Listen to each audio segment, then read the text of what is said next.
Hello, hello, my nasties. Welcome back to the channel. Welcome to another Color in Chat. As you can tell, I am going to be just a few notches above more annoying today because I am sounding incredibly nasally. I'm recovering from an illness, not the C word, we're okay, but it was some kind of infection, flu thing. It was like a combo of things, but we're okay. We're just dealing with the residual. So I thought today I am able to speak.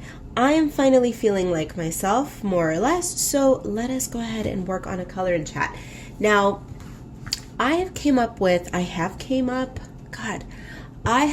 Clearly, my brain is not functioning fully yet. We're still teetering on that precipice of being ill and being 100%, right? But we're almost there.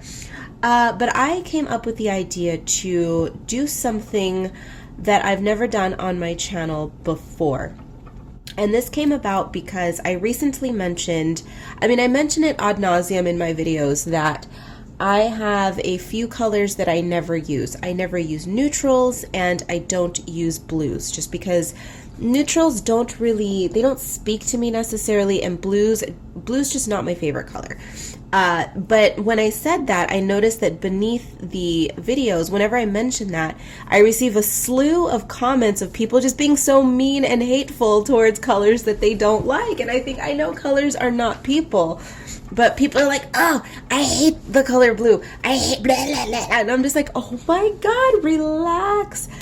If you consider yourself an artist or a creative, there's no such thing as something that you despise with a passion so much that just looking at it makes you keel over and die, right? So I'm here to dispel the notion that there is such a thing as an ugly color.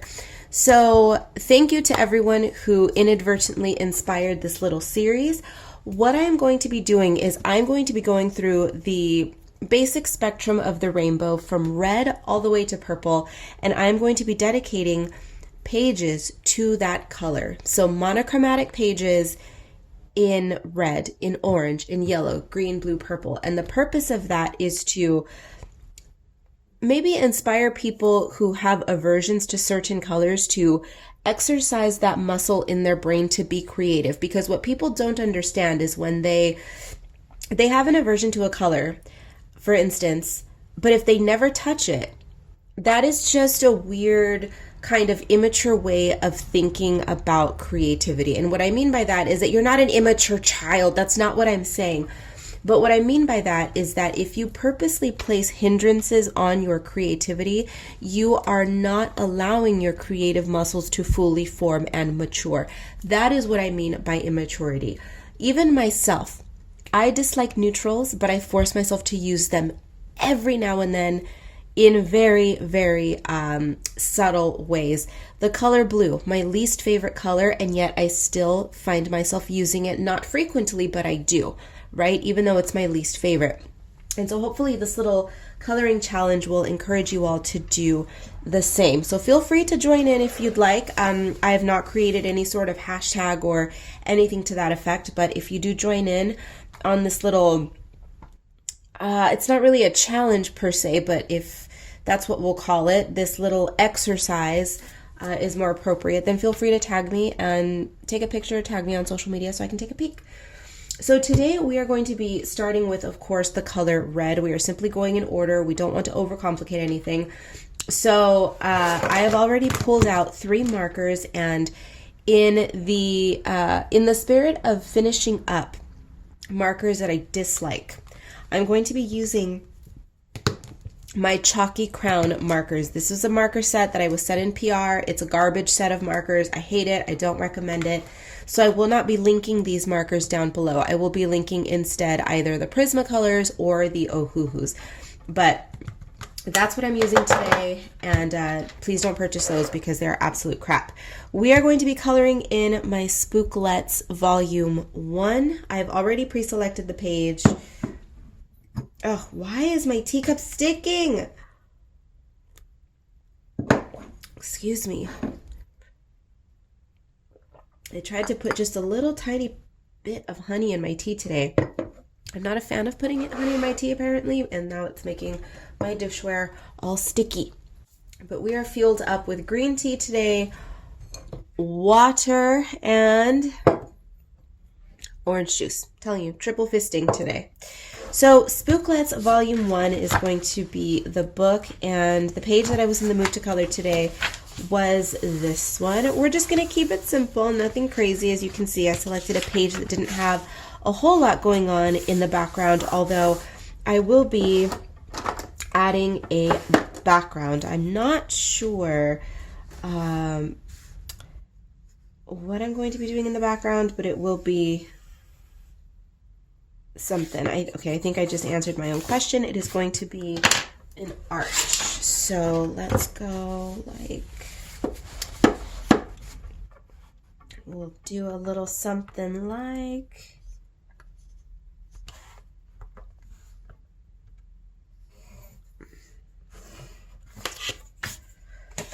it's a rather lengthy intro today, but I thought because we're doing again, it's not so much a challenge, but it's more of an exercise. I mean, I suppose if you would like to consider it a challenge, if monochromatic color schemes are something that you do not do frequently, it could be considered a challenge. If using colors that you don't typically use makes you a bit queasy and uncomfortable, then sure, it could be considered a challenge.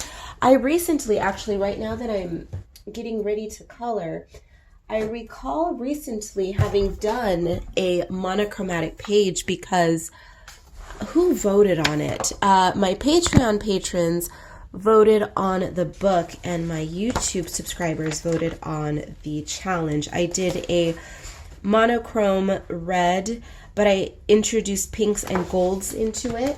I have run out of my gold pen. Ooh, I know, feel sorry for me. I've run out of my gold pen and I have not reordered it. I will soon, I promise, because you guys know I can't live without that pen. But I will be making do with what I have. So we are not going to cry about missing a pen. It's totally fine. So let's go ahead and jump on into this little lady. I have selected 3 shades of orange, of red. And let's see here. What are we going to start with?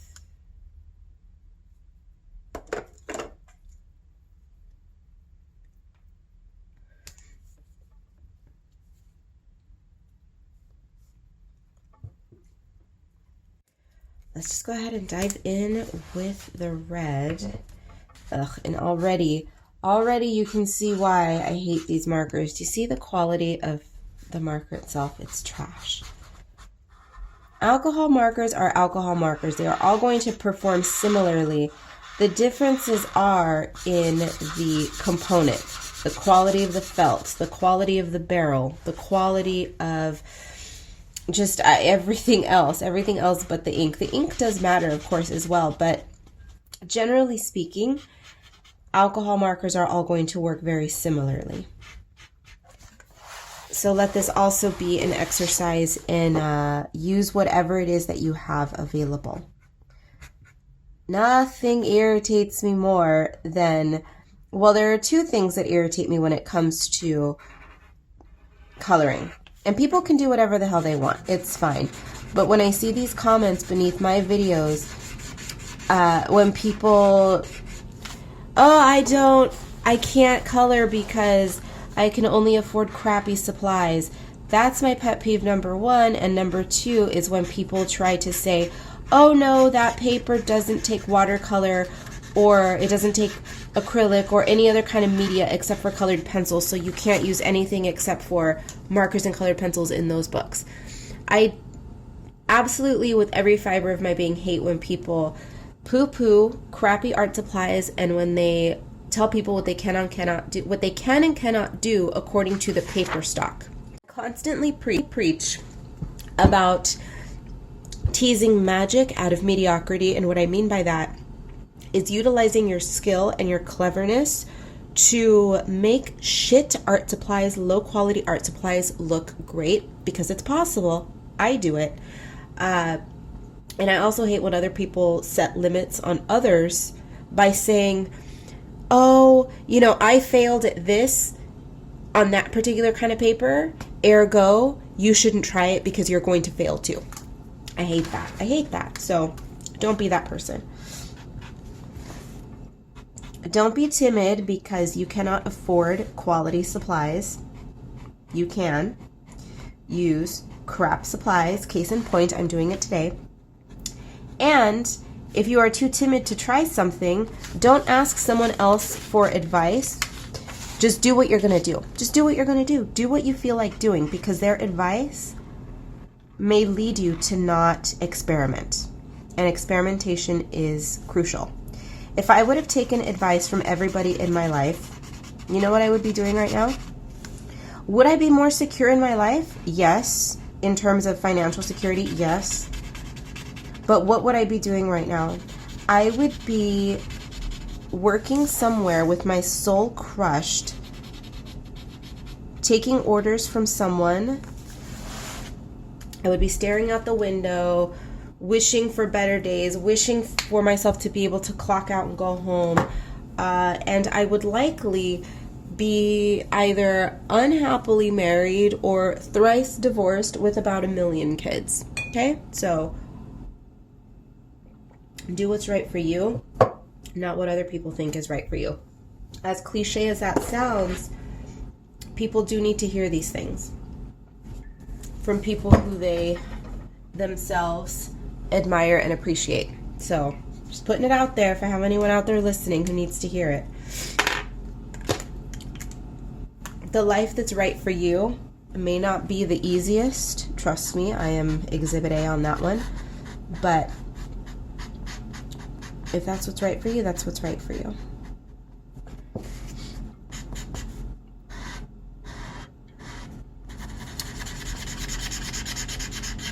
Do I have any red haters in the house? Any red haters watching today? I don't dislike the color red. I just don't. I do use it, but I don't use it as frequently as I do pink. I gravitate towards magentas, bright bold magentas more. And why that is, honestly, I couldn't tell you. I just prefer the look and the feel of pink. It's more my style. And we say that today, even though, look at me, I've got red nails on today. Oh, we're doing the natural nails today. When I was ill, I decided to just take off the falsies, start fresh, and I chopped off my natural nails. They're so short now. Oof. But that's all right. Sometimes they're fake, sometimes they're real, and I think I actually want to maintain them at this length and then just continue putting falsies on top. I don't know. We'll see. My nail, you know me and my nails, they're always, everything is forever changing. Everything. Oh my gosh. Excuse me.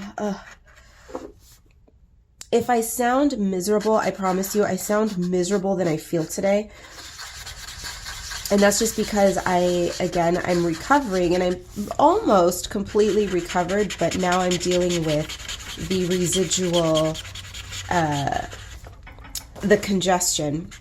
And so, you know how that is. You can't walk or you can't speak and breathe at the same time, and you're speaking and your nose is congested, so you're a little bit gaggy, and it's one of those things. But we're okay. And this cheap ass marker is, I'm going to go grab my alcohol. I need to rejuice this a little bit. All right, so let's rejuice this booger. And with these cheap markers, there's no right or wrong way to do this. I simply pull out the felts. I spray the felt, and then I spray the inside of the barrel, and then but it looks like oh, you know what? Looks like the marker itself is pretty dry, so we may not make it to the end of this skirt. Okay, well, we're gonna try to stretch this color, or you know what, we're just not going to be able to, I don't think. Okay, well, I'm going to allow this to sit and rejuice as much as possible before we move on. Shoot, okay, well, then I will grab another shade of red and we will work on another portion of it then, I guess. I mean, what choice do I have? Let's go ahead and color in the little skulls. And this may look orange on camera, but it's more of a, well, I suppose it is it's a warm red, but it's still red. It may appear more orange on camera. I'm looking at it right now. It kind of looks as though it does, but I promise you it is definitely a red. It's an orange leaning red, but it is red.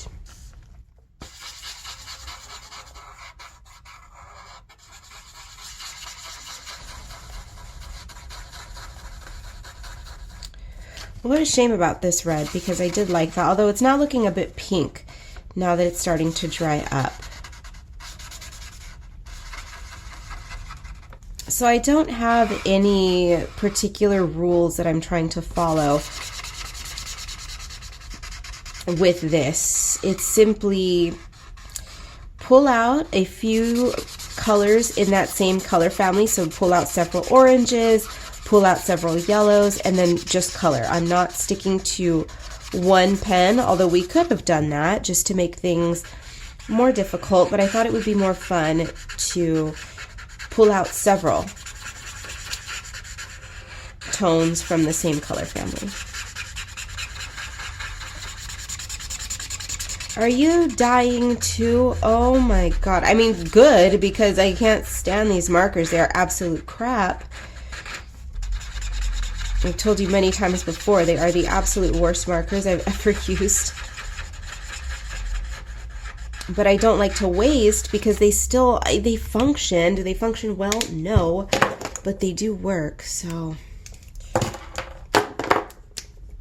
All right, let's see how our little dried up friend here is doing. Oh, that was not the right color. Oops.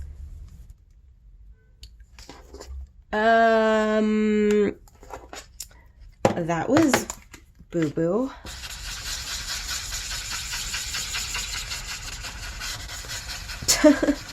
Okay, well, we'll figure out how we are going to deal with that then. Well, you know, this marker's it's not going to make it.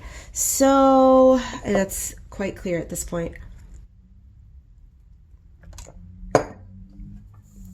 Great.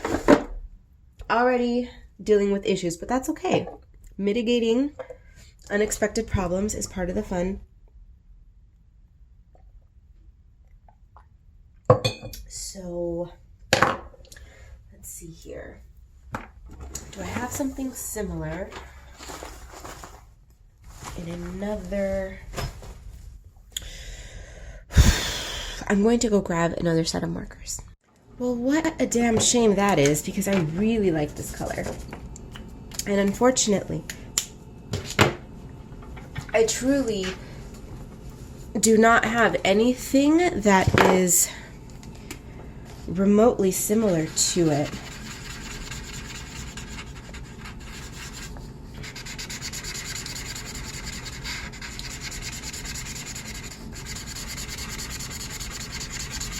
And the problem is that we can reduce it. We can continue reducing it until I finish the skirt.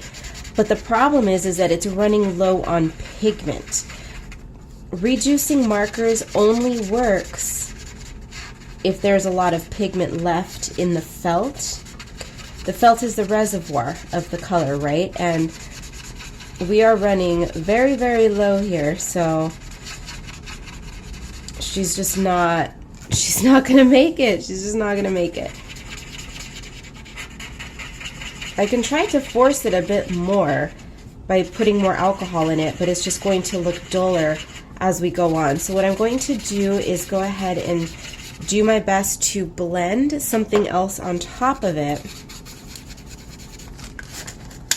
See, this is why you have to force yourself to do things that you normally wouldn't, because then you are forced to think in ways that you normally wouldn't. So here's what's going to happen. Yeah, it's just low on pigment is what it is.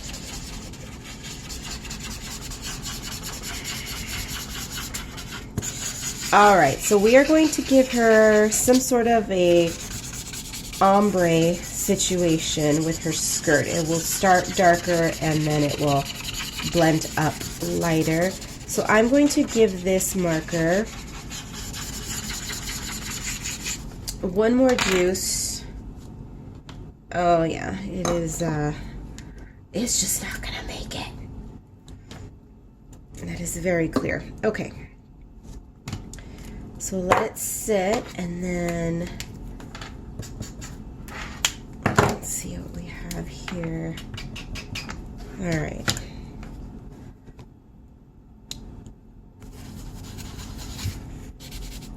This is so not what I wanted, but that's okay. That is okay. The whole point of today's video was what? Say it with me, kids. The E word. Experimentation. No, I caught you. That's not actually the point of today's video. Although experimentation is always encouraged, but the purpose of today's video is to encourage you, to force you to use a color that you typically wouldn't use. Or take it one step further, use a color that you typically wouldn't use, and then force yourself to go down a system. What do I mean by that? The rainbow is a system. So my system for this coloring challenge is going to be red, orange, yellow, green, blue, purple. So not only am I coloring using colors that I don't normally use, but I'm also forcing myself to go in a particular order. There's a structure there. So already our little coloring adventure today ended up being an exercise in patience and ingenuity, which I appreciate because my markers are dying and I am forcing myself to think in monochrome, which is different. We don't do that often here. I have done it previously, as I shared a little bit earlier, but it's just not something that I do with any frequency. Is it fun? Yeah, sure. It's just not, my brain simply doesn't think that way. And this one isn't much of a challenge for me because, as I said, I don't really consider playing with colors a challenge. Simply because I don't like a color doesn't mean that I find it challenging to use. The challenge came about because I was thinking about you guys, and I want you all to take inspiration from this little exercise in what I'm telling you. Because now I'm wondering, well, how many people out there in the world actually have these yucky aversions to colors? And I mean these visceral reactions to colors, like, oh, I hate that color. When I see it, it makes me sick, and blah, blah, blah. But I'm like, whoa, whoa, whoa, whoa, whoa. But what did the color ever do to you? I understand having reactions like that to humans. Trust me, I have reactions. I personally have reactions like that on a regular to humans because, humans, right? But when it comes to a color, color is where you are supposed to play. Color is where you are supposed to have fun. Color is your friend. It's your friend. And I encourage you all to use color to your advantage. Play with it. Have fun with it. It forces you to think, be creative, and there's nothing wrong with that.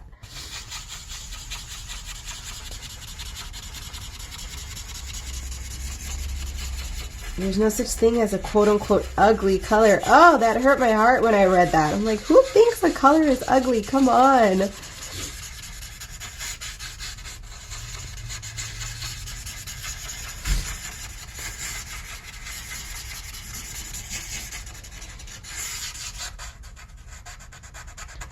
For people who dislike the color green or who dislike the color blue, my God, I hope your eyes are not green or blue. My God, I hope you don't know anybody or love someone with that eye color. Come on.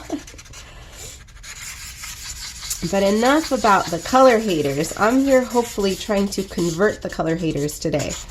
Open your minds, open your minds, open your minds.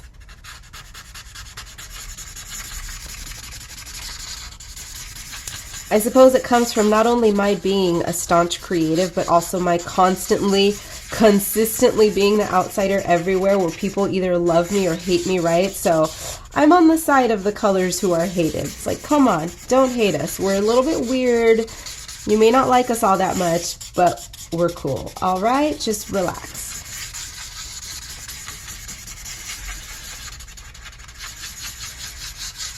All right, so I did as best as I could blending these dying colors. You can see a little bit of an ombre going on there, right? I'm not going to force it to happen anymore. We're just going to move on.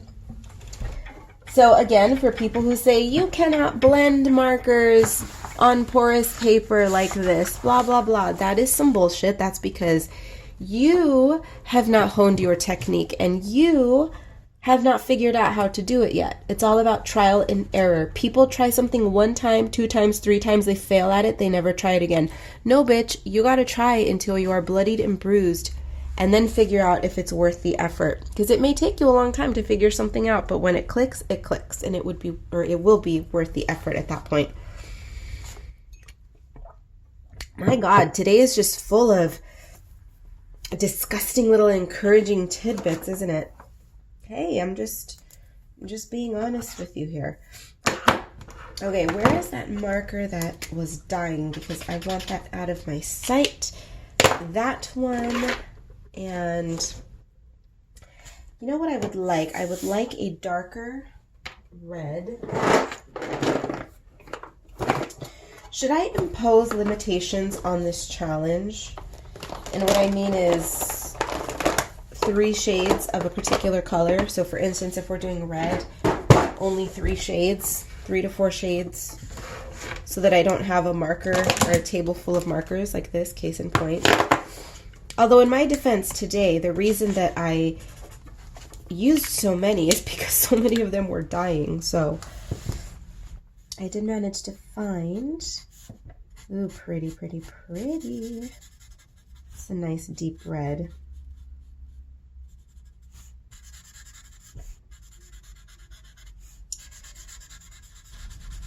Now I wonder, what on earth are we going to do about her skin?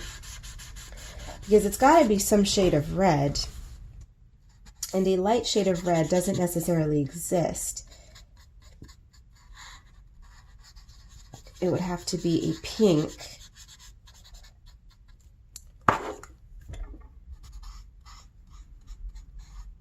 Which is not the end of the world, no, but I was trying to keep this as monochrome as possible.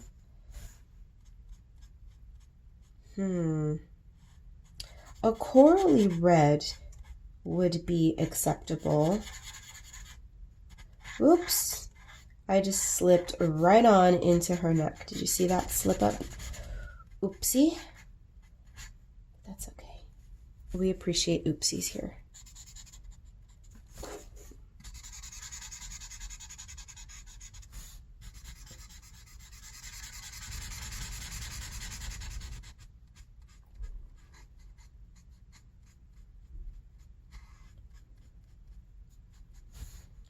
You know what I don't want to speak too soon because it may not happen, but I kind of want to make these little episodes a twofer.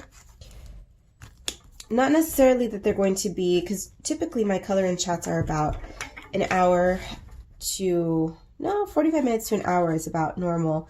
And I don't want to make them 2 hours long, but I'm thinking I should, when I finish one of these, I should whip up really quickly a page in one of my sketchbook coloring books. I pulled them out because I thought that's what I wanted to use for this challenge today, but then I decided against it. But these here, my macaron sketchbook hasn't seen much love in a long time. I've not colored in it in ages, but these pages are quick and painless, and typically I can knock out 2 in one sitting because they're just so quick. And then I've got the larger Spooklettes sketchbook. Look how cute. You see what I mean? You see how simple? These are monochromatic essentially, right? So easy, so painless. Look how cute. It's couple shades of purple and some silver. Cute. So I don't know. We might end up doing that. But who knows? It's too early to tell. What I want right now is a coral. I have it, excuse me. I have my heart set on a freaking coral. The question is, do I have one? Let's see.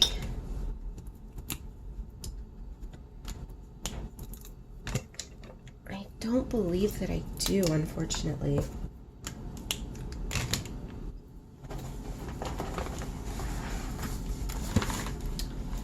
I have a color called lipstick.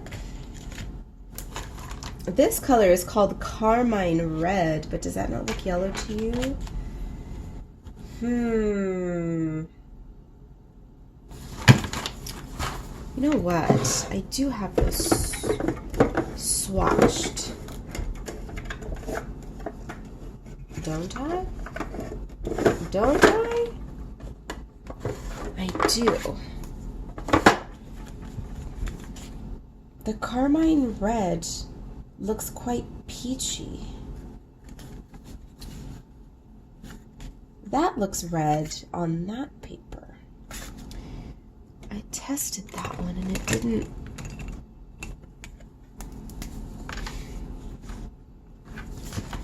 Let's see.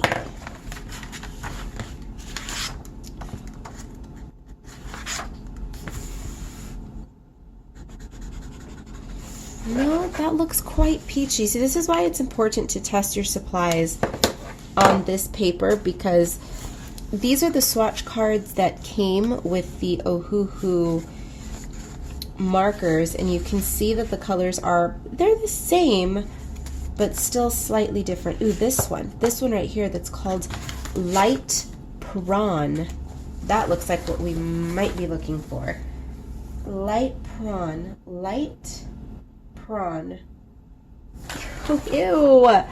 Light Shrimp. Gross. Okay, this might do the trick. And we're gonna do it. So if it doesn't do the trick, then it doesn't. But nope, this is good. This is good. Okay. I wanted a corally red, and there you go. It's pretty good.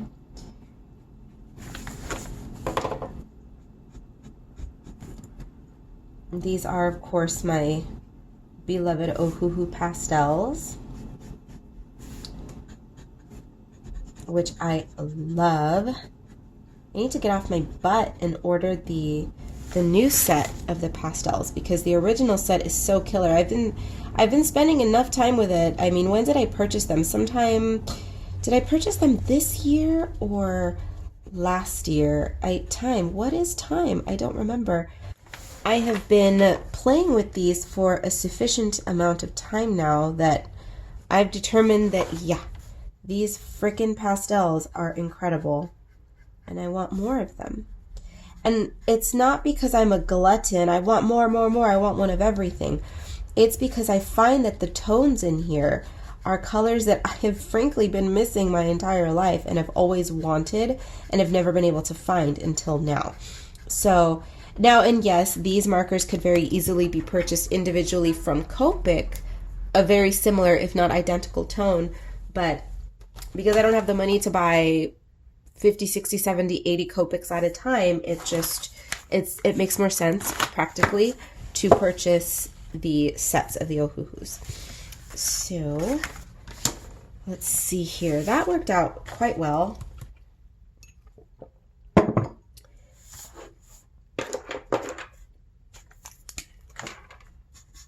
I'm pretty pleased with her skin. We are, of course, going to be utilizing a slew of gel pens. So, of course, my Jelly Roll Moonlights. I have a few here on the desk. We are going to be sticking with the red. It's a neon red. And these are all identical, but I have them in various tip sizes. So there's the number 6 and the number 10. And let's see here. We what do we have in terms of other gel pens that are red? We have a metallic red, which we may or may not use. And I've got, don't have a whole lot. I have a red dual metallic. These are also known as the Sparkle Pops. And now it's a red with a pink glitter, but it's my God, how many of these do I have? See, when I love something, I love it, but it's the neon red. And I have a, wait, is that all? Huh. Yeah, as you can tell, I'm clearly not much of a red person because I have very little red. There's a black glitter that we might want to play with. And, yeah. All right, then. That's all we've got. That's all we've got. So, okay. All right. Oh, you know, I have a black that has red glitter. This one. Okay. I think that's it. Yeah, cool. Okay. So, let's see.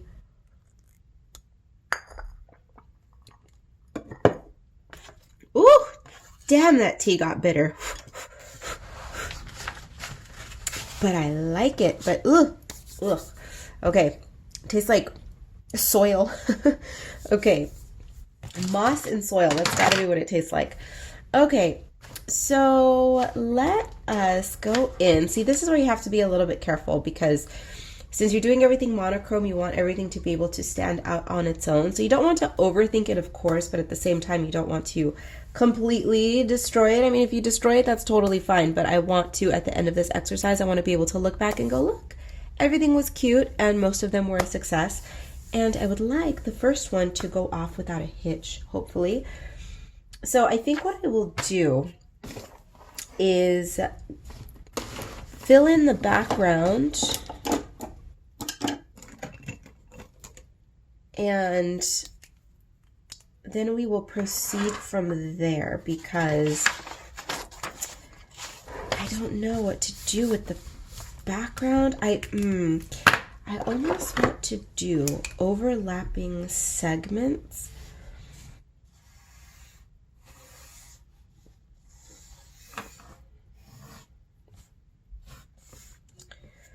Like that are kind of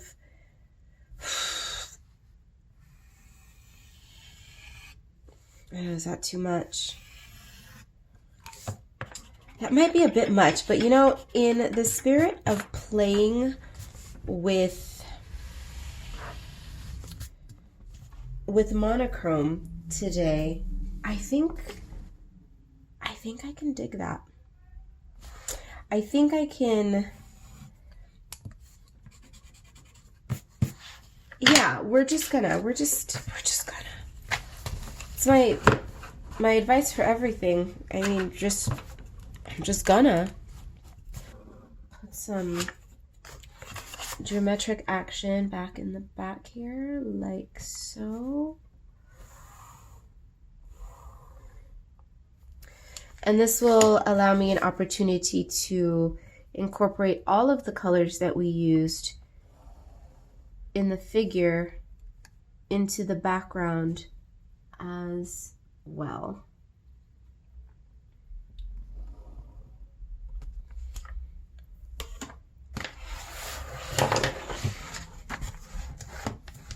You know, I do have French curves somewhere, but oh God, I just can't be bothered. I can't be bothered to get them to make my curved lines perfect.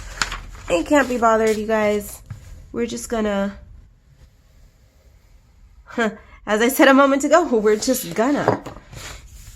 So these lines are not going to be perfect, and that's all right. Okay, so that's what I'm gonna do. Wow, that circle is a mess, and that's okay.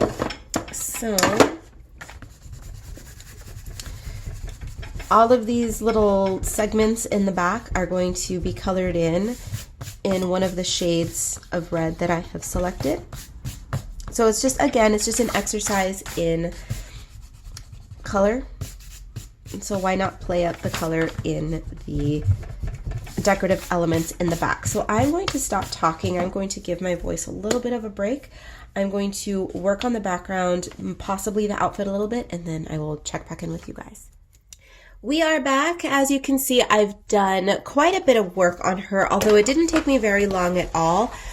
Keeping something monochrome is a really easy way to knock a page out quickly and just have fun doing it. If you have a few minutes during the day and you just want a palette cleanser, try monochrome. It's fun, it's quick, it's easy. She's not done just yet, but I will be finishing the rest of it off camera. I am going to do just a little bit right now because, again, I did quite a bit on it without talking to you guys. So let me just go over what it is that I did, which, well, is quite a bit. I added a little bit of detail work through the skirt. I added these really thick, bold graphic lines in the back. Keeping the background graphic also is a way to complete the background without having to add, say, a landscape or furniture or anything like that. I personally, if you guys know my artwork, if you've been with me for a while, you know that I love, love, love, love, love graphic shapes, graphic lines, graphic geometric shapes, triangles, rectangles, circles, all of that, just shapes. I enjoy the interplay of layering and using shapes. I do draw backgrounds, yes, but it's just not something that I feel speaks to me often because I am all about shapes and all about color and fashion. So I like the subject matter of most of my work to be focused on color, shape, and style, fashion. Accoutrement in the background, not really my gig. In my recent coloring book, I think that coloring book is probably the one in which I used the most, or rather the one in which I included the most background.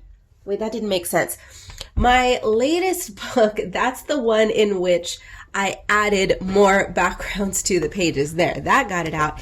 And yet even then, the backgrounds are not too extensive. I'll give you a peeky peek here. See, this is, by the way, Graveyard Girls. You can see there's cemetery, and that's why, because in this particular book, it is heavily themed on, of course, graveyard. So it was imperative that I include backgrounds. But you can see here that in this one, I kept the background limited to just this little geometric shape here because I don't like backgrounds to overtake pages. See here, I have her breaking through the frame a little bit with her hair, so I do not do that often in terms of backgrounds. So this one is a fully fledged background, and I like it. It's cute, and I enjoy the page. It's just not something that I make a habit of doing. You are free to add and experiment as you please, of course, but backgrounds just are not my favorite. Is it because I can't do it? No, clearly I can. It's just not a preference. And in this one, I wanted just the colors and the fashion and the shapes to be the focal points. So with all of that being said, I don't know. I want to add a thin outline around the entire page. I don't know if I want to do it in the neon red. You know what will look cute? If I do a very thin, well, two things would look cute here. If I did an outline in gold or in this pretty black. Well, it's technically a black ink with red glitter. I used it here on her accessories. You see how cute that color is? I think that'll be a nice touch. It's a nice, subtle touch. So this is what I'm going to do. It's not rocket science. We're just keeping it basic. We are going to outline the entire thing. I've already put one line and she's regretting it because the golds will look cool, but I don't want the gold to overtake her. So I'm simply going to outline the entire figure in this color.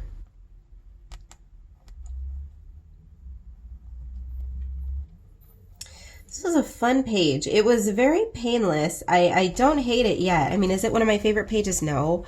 But it's been painless and it's been fun. So I recently did, as I mentioned earlier, a monochromatic page in very similar colors. So I've kind of done this already previously, although I stayed a little bit truer this time to a monochrome palette in that I did not introduce any pinks and I didn't go overboard with the gold, because this time, because we are engaged in a little bit of a, I hate challenge because it's not a challenge, it's an exercise. Because it's more of an exercise, I want to set some parameters, some loose parameters moving forward, so that I keep the colors to a minimum, 3 to 4 for the next one. We'll talk about the next one now. So the next one's going to be orange, and we'll stick to 3 to 4 orange markers and orange gel pens and orange glitter. So we won't introduce too much. And then I will allow for one accent color. So in this case it was gold. So in the other one we'll do silver, gold, whatever it is. Makes sense, right?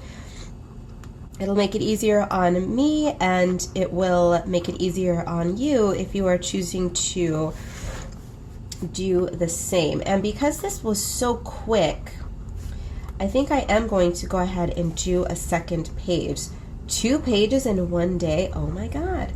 But I think what's happening here is that I will spend more time on these larger coloring books, or not larger coloring books, but on these, and then on the sketchbook specific coloring books, the ones that are purposely sketchy, I'll knock those out quicker. So I will keep the coloring session even faster.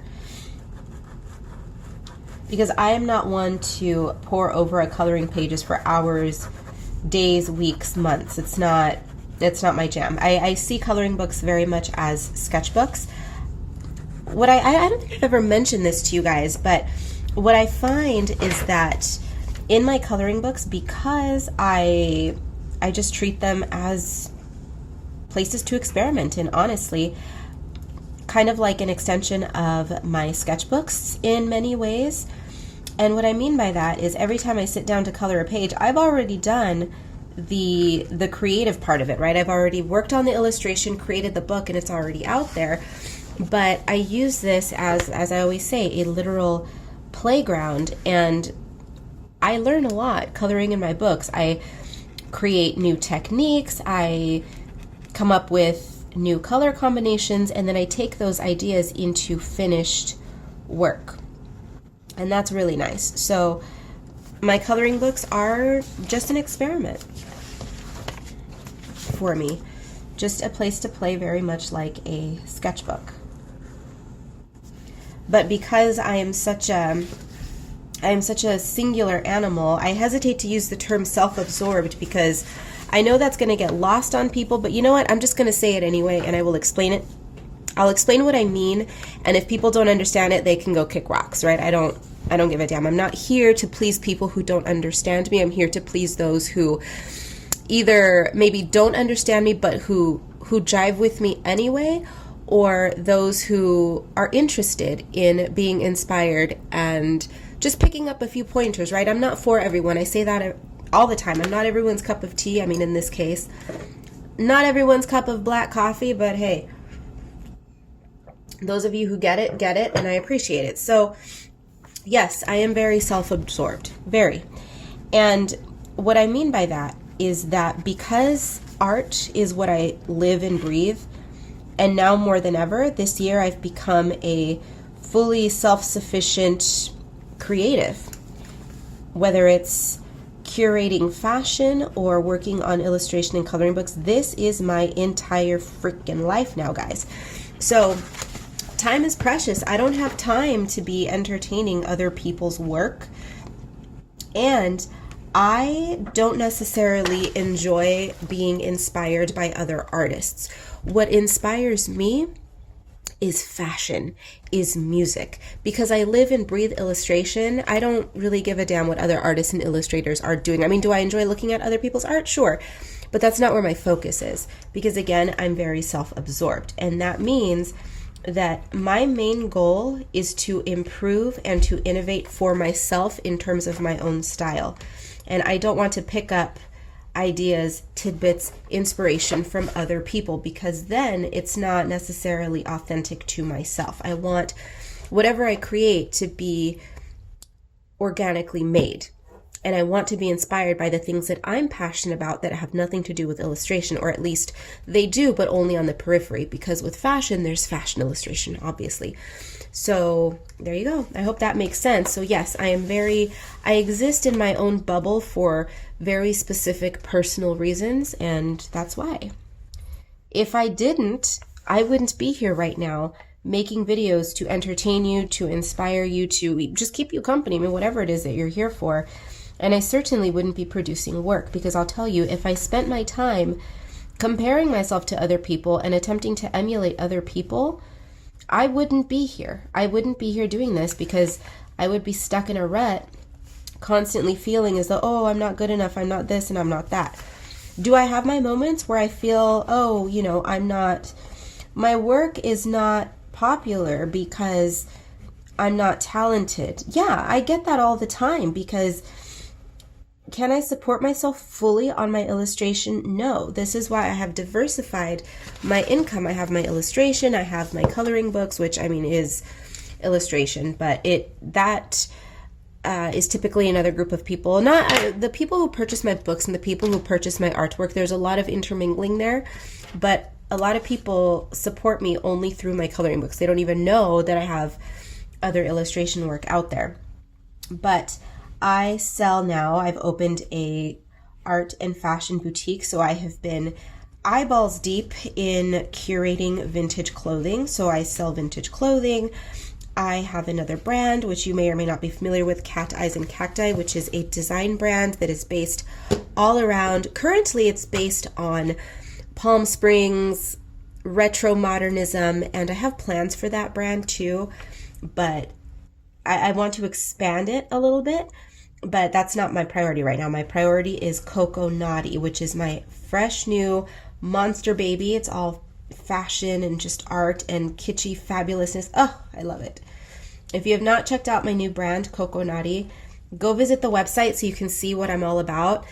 Even if you are not interested in fashion or in necessarily that style of art, because over there it's all of this stuff, the bright, retro, fabulous, pin-up-y with a twist style of artwork. Even if you are not interested in that, or you're not interested in purchasing the fashion, you might get a kick out of seeing the way that I style the clothing, and you might get some inspiration for, I have a lot of coloring books that are pin-up, tiki, retro 80s inspired, so you might get some inspo by looking at the vintage clothing that I sell. So just go take a peek and follow that Instagram.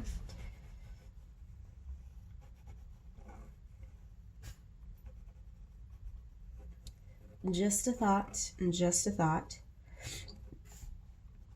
I will have a link down below. I haven't utilized the social media for that website as extensively as I should. I didn't really think of a social plan for it. I'm not really a social planner, right? I just kind of post whenever I feel like it, but I need to get a little more serious with that. I need to get on a schedule with that.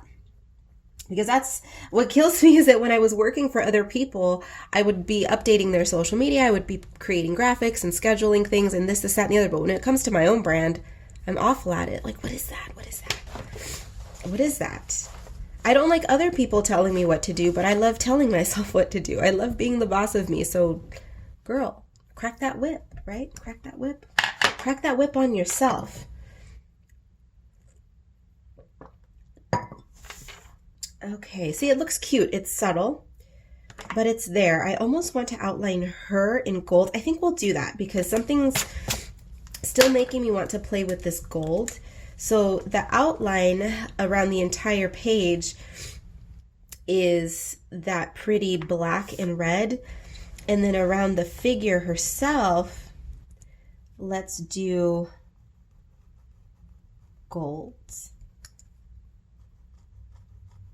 It may very well be a mistake, but that's okay. There's no crying in coloring. God damn it.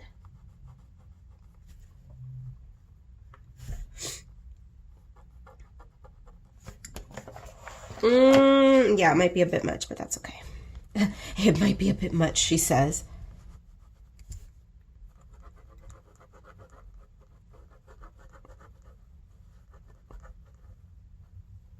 God, holding pens feels very strange when I don't have my large talons on. But I think I finally reached a middle ground. I think, as I was telling you earlier, with my nails, I think this is the length. Maybe a little bit longer, maybe? Just a hint longer is the length that I want to keep my naturals, so that way they don't run the risk of breaking and doing all of that. And then I will be able to put my falsies on top of them comfortably that way. Yeah, it only took me a few years of experimenting with nail length to figure that out, but there you go. Because admittedly, it's kind of nice to remove the falsies for 2-3 days and then put them back on. It's nice. It's nice being able to type like a normal human. I often feel like a monster harpy with my claws. But the crazy thing is I'm accustomed to it now. I can type very quickly with my claws. It freaks people out. I've always been a fast typer because I am of the generation that grew up with the computer, right? So emails, text messages, and all that. So I am a fiend when it comes to typing. But the fact that I can do it with such huge nails is out of control. What I miss are, remember those QWERTY keywords? Okay, so here's a fun fact. Well, it's not a fun fact, but it's a fact. Most of you know this already, that with my technology, with my phones in particular, now this is a fault of mine, right? I admit that well, is it a fault or is it a benefit? I don't know. Well, it's a fault. It's a benefit, but it is also to my detriment that I do this. Is when it comes to my phones, I purchase my phones and I use them until they break. I do not purchase new technology every year, okay? So my current phone is it 4 years old or 5 years old? 4 or 5 years. It's ancient by cell phone standards, okay? But here's the thing. It works wonderfully outside in daylight, and the video is okay quality. It's not the best. The camera that sucks on my phone is the front-facing camera. So you know when I'm filming chatty portions and you see my face when I'm holding my phone, that's why it looks so ungodly blurry and horrible, because the front camera sucks. But the normal camera, the one that I'm filming on now, is okay. And at the moment, I'm actually filming at night. And the video, it's not great, again, but it's not horrific either. So all of that to say that I don't spend hundreds of dollars. Well, at this point, phones are, what, thousands now, right? On a phone every year. If I could afford it, would I? No, I would probably wait. I would probably purchase a new phone every 2 years if I could afford it. But the reality is I just don't have thousands to spend on a new phone every couple of years. So I wait, I use them to the ground, and then I purchase a new one. But the one that I purchase new is always at least a year or two older, because it's cheaper that way. It's cheaper that way, and why? You know, there's no need to get the latest and greatest. But unfortunately, it causes things such as video quality and photo quality to be kind of shit. And that's where it's a benefit to me because I'm not caught in the rat race, but then it's a detriment because my output suffers, my videos suffer, and all of that. And it's little things like that that affect the palatability of my channel. Never mind my personality, because some people find my personality very grating. It's too honest, it's too grating, it's just not, I'm not a pussyfooter, basically. People don't like that, which, fine, that's fine. Some people need coddlers, I'm not a coddler. But people become so accustomed to the top-of-the-line iPhone technology and video quality that it's a turnoff. It's a turnoff, and it's probably younger people. So, and when I say younger, because I'm so old, right? When I mean younger, I mean 15. 18, right? When people of that age find my channel, they probably think, ugh, her thumbnail looked cute, the art in the thumbnail, but I just can't watch her video because her footage, her camera quality sucks, right? It's not professional enough. It's not sharp enough and pretty enough. So yeah, I know that I shoot myself in the foot with my curmudgeonliness about technology, but what are you gonna do? What are you gonna do? I would probably even go so far as to guess that the vast majority of my audience is over 18.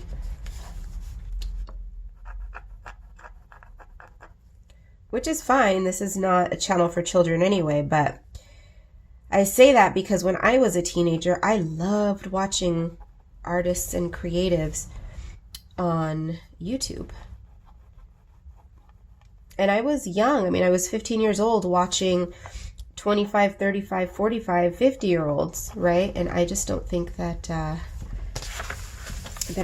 I'm appealing to the teenagers the way that older people used to be appealing to me when I was a teenager. But then I've always been like that. I've never felt comfortable around people my age. When I was growing up, when I was in junior high and in college, I would guarantee that if I ever had a psychological evaluation, they would say that I had a myriad of issues because I never found my peers to be appealing intellectually or physically. I was in junior high, never had a little boyfriend, never had a little girlfriend. I was never interested. Because I always found older people to be more attractive for many different reasons. And before anybody tries to be an armchair psychologist, listen, Susan, untwist your panties. I've never suffered any sort of trauma, okay, or anything to that effect that has made me gravitate towards older people. It's always been the case. Always. It has nothing to do with any sort of trauma, any sort of unresolved issues, nothing like that. I'm so tired of everybody trying to chalk up individuality and eccentricity to psychological issues. It is such bullshit. It is such bullshit. I hate that so much. If you are a weirdo, it's not necessarily because you're damaged. Western society, man. Ugh, it's exhausting, let me tell you. Exhausting. All right, so we are just about done with Little Miss Thing here. Are we going to add sparkle to it? As in highlights? No, I don't think she needs it. I think we're good on this one. And I guess we'll call it a day. I may do a few little, you know how I go in and I add lines. I do a little bit of this, a little bit of that. The skulls are looking as though they need just a little bit of extra leaven, so I may go in and add some line work and details to that. But all in all, she's just about done. So I will see you at the very end. And if this video continues on, I'm probably going to do a quick little bit on this one too. So I will see you later. Voila, our little lady in red is all complete. Sweet, spooky little red thing. I enjoyed working on this. Is it one of my favorite coloring pages? You know what I'm gonna say? No, of course not, but that doesn't matter. The whole point is that I enjoyed working on this, and I hope that I entertained you and or inspired you to try your own little monochromatic experiment yourself. I did go ahead and film another coloring page in this one. Here she is. She's got a little red sister right there. So I don't know if I'm going to insert that clip after this one or before this one, so we'll just assume it's going after. So thank you for joining me for this color in chat. I hope that you enjoy it as always, and if you join me, let me know and post those photos on Instagram and tag me. Be bad, be good. I don't give a damn which. Just come back in one piece, and don't forget to take a look down below because everything you need to know will be down below. Links to the art supplies, to the books, and to where you can find me online. I'll see you in the next one.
So here is our red lovely number 2. As expected, this one was completed much quicker. And you know what's crazy is that the techniques are identical, but it took me, well, I suppose it's not crazy because I say this all the time, that I can work much faster when I'm not flapping my gums. And so, you know, when I talk, it's a color and chat after all, so it's okay. It's okay that it takes me longer. That's the whole point of the video. But essentially, they are identical. We use the exact same color palette, the exact same supplies, and there you go. I kicked it out much quicker. But I hope that you enjoyed watching. This one did not, of course, have a voiceover section, or rather, this did not have a chit-chatty session, but you got it. You saw the whole point of it. So I think moving forward, I'm going to proceed with the double pages. It's cool. You can see 2 different pages from 2 different books in the same color palette. All right, so this will be outro number 2 of the video. Take a look down below. Again, everything you need to know will always be down below. All right, let's end this video.